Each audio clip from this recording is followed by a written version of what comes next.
ગઈકાલે આરોપી નૂર મોહમ્મદ શરીફુલ્લાહ ખાન પઠાણ 23 વર્ષના યુવકે પોતાને જે યુવતી સાથે સગાઈ થઈ હતી ત્યારે ગુમતીપુરથી તેના ઘરેથી લાવી અને સગાઈ બાબતે વાતચીત કરવા અને સમાધાન કરવા અહીંયા ગાડી લાવેલ અને બોલાચાલી એ લોકોને વચ્ચે થતા એને તરત ઉગ્ર થઈ અને ત્યાં પથ્થર જે પડ્યો હતો ભારી એનો ખૂણો મરણ જનાર જે છે એના માથામાં ગંભીર ઈજા કરી અને સ્થળ ઉપર મોત નિપજાયેલું.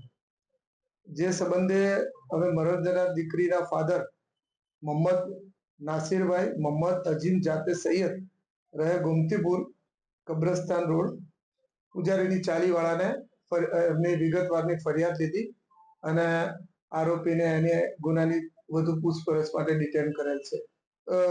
જે છે મોહમ્મદ પઠાણ અને આ જે દીકરી છે એ લોકોને સગાઈની વાત ચાલતી હતી, પરંતુ થોડાક દિવસોથી આ શંકા કરી અને એને કોઈ અન્ય યુવક સાથે વાતચીત નહીં કરવી, કોઈ બીજાના સંપર્કમાં નહીં રહેવું અને એવી શંકા કુશંકા કરીને નાની બાબતમાં ઝઘડા એમને ચાલતા હતા, બોલાચાલી.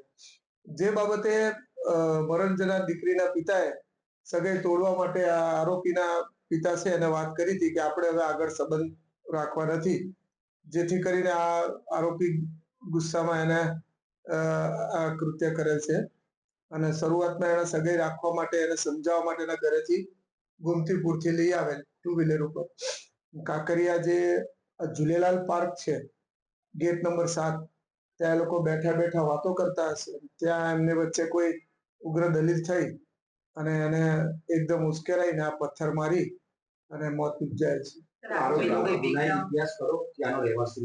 આરોપીની તપાસ કરી. આરોપી પોતે કુતુબનગર સૈયદવાડી વટવાનો રહેવાસી છે અને પોતે ફ્રીજ ના એસી રિપેરિંગ અને એના ઇન્સ્ટોલેશનની મજૂરી કરે છે.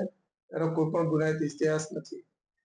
આરોપી અગાઉ કોઈ પણ વખત આ દીકરી સાથે જે છે મરણ જનાર એમની સાથે શાબ્દિક ફોન ઉપર માથાકૂટ થયેલી છે અને બોલાચાલીમાં થયેલી છે, મારામારી કોઈ દિવસ કરેલી નથી.